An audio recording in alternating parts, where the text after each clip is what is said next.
Brazil shuts down 12 times a year, by law. And the economy still runs, barely a quarter of America's.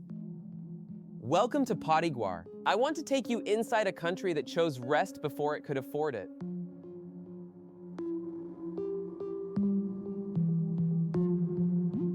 Brazil has more national public holidays than almost any country on Earth, 12 federal ones per year, and that number doesn't count the state holidays, the municipal ones, or the unofficial ones that somehow everyone just takes anyway. The average Brazilian works around 1,700 hours a year.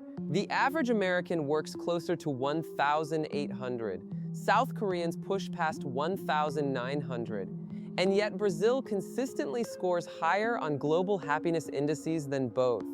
So the question isn't why Brazilians work less, the question is why that seems to be working. Here's the part that should bother you if you grew up in a culture where hustle is a virtue. Brazil's GDP per capita is roughly a quarter of the United States. Its inequality index, the Gini coefficient, is one of the highest in the world. By every standard economic measure, this is a country where people should be grinding harder, not less. And yet the Gallup World Poll has placed Brazil among the top tier of positive emotion countries for years running. Above France, above Japan, above the United States. Researchers have been sitting with that contradiction for decades. In 1979, Brazilian anthropologist Roberto DaMatta published a book called Carnavais, Malandros e Heróis, Carnivals, Rogues, and Heroes, arguing that Brazilian society operates on a completely different internal logic than the Protestant work ethic that shaped the global North. His argument was specific. Brazilians don't organize life around institutions, schedules, and systems. They organize it around people, relationships, and moments. And that difference, he said, changes everything about how a society experiences time. Which raises the question that Section 1 is going to answer: what does that actually look like on the ground? Start with the calendar, because the calendar is where the philosophy becomes policy. Brazil's 12 federal holidays include not just Christmas and New Year's, but Carnaval Tuesday, a day the entire country stops, officially, to dance. Tiradentes Day in April, Corpus Christi in June, the proclamation of the Republic in November. Layer on top of those the state and municipal holidays. São Paulo alone adds at least 2 more, and a working Brazilian can expect, depending on where they live, somewhere between 14 and 18 paid holidays per year before touching a single vacation day. Compare that to the United States, which mandates 0, not fewer, 0. American workers get public holidays only by employer discretion, but the holidays are just the visible edge of something deeper. In Brazilian work culture, the concept of the hora do almoço, the lunch hour, is still largely sacred. Not a sandwich at a desk, an actual meal, often with colleagues, often lasting 90 minutes, sometimes 2 hours. In cities like Recife and Fortaleza, the midday pause can feel like a second morning.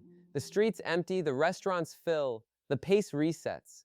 There is also the phenomenon Brazilians call the emenda, the bridge. When a holiday falls on a Tuesday or Thursday, it is widely understood, sometimes semi-officially, that Monday or Friday will also be treated as off. The bridge gets built, the long weekend materializes. HR departments across the country quietly build this into their planning. None of this is chaos. It is something closer to a negotiated cultural agreement that rest is not a reward for finishing work. It is a condition for doing it at all. And the data on Brazilian productivity per hour worked, which the OECD has tracked for years, suggests the country is not simply losing output. It is redistributing when and how that output happens. Which gets us to the harder question: is this a feature of Brazilian culture or a consequence of something else entirely? Roberto DaMatta's framework is useful here, but it needs complicating. His central argument, that Brazil is a relational society rather than an individualist one, has held up surprisingly well across 40 years of sociology. In relational societies, the unit of social organization is not the individual and their contract with an institution. It is the person and their web of obligations, affections, and debts to other people. In practice, this means that a Brazilian worker who leaves early to attend a cousin's graduation is not violating a social norm. They are fulfilling one. The relationship takes priority, the clock does not. This plays out in documented, specific ways. A 2019 study published in the journal Cross-Cultural Research found that Brazilian workers reported significantly higher scores on what researchers call affective commitment to their workplaces, not loyalty to the company as an abstract entity, but to the specific people they worked alongside. The work itself becomes embedded in the relationship, and relationships, unlike tasks, do not have a clean end time. The psychologist Cristina Posas, who has written extensively on Brazilian mental health and work culture, has argued that Brazil's high happiness scores coexist with and are partly produced by an extremely high tolerance for present moment pleasure.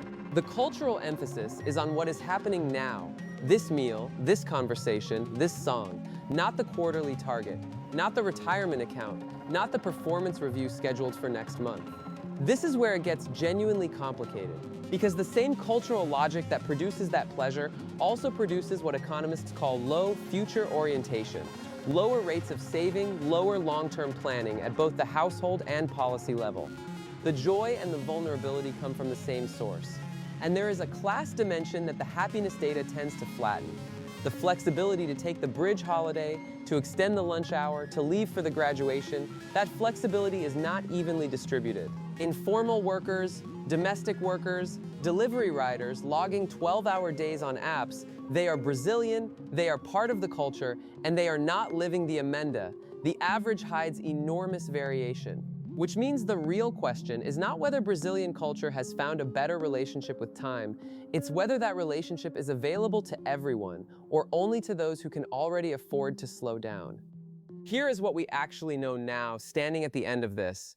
Brazil is not a country where people work less because life is easier. It is a country where a specific cultural logic, one that Roberto DaMatta spent a career mapping, has consistently placed the quality of human relationships above the efficiency of systems.